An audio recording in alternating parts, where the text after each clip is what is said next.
Sa ngayon, wala tayong minomonitor na bagyo or low pressure area sa loob at labas ng ating area of responsibility, ngunit maulan na panahon pa rin yung mararanasan sa malaking bahagi ng Visayas at Mindanao. Makikita po natin dito sa ating satellite animation na meron pa rin mga convective or makakapal na kaulapan na umaabot sa malaking area ng Visayas. Itong mga cloudiness na ito ay associated sa shear line kung saan ina-expect pa rin po natin yung maulan na panahon sa malaking area ng Visayas, maging dito din sa Masbate at Sorsogon at sa area din po ng Romblon, dala ito ng shear line. So, posible pa rin po yung katamtaman hanggang sa paminsan na mga malalakas na pag-ulan. And also, makita din natin dito sa area naman ng Mindanao na may mga makakapal din na kaulapan na may kita dito sa ating satellite animation. Ito naman ay dala ng easterlies and ina-expect din po natin ngayong gabi, mataas din yung possibility ng mga moderate to at times heavy rains sa buong bahagi ng Mindanao. Kaya naman pag-iingat po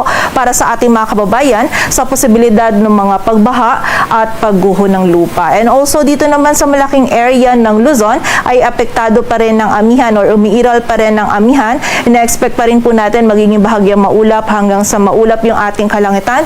Posible pa rin yung mga light rains lalong-lalo na dito sa nalalabing bahagi ng Bicol region, maging dito din sa area ng Quezon.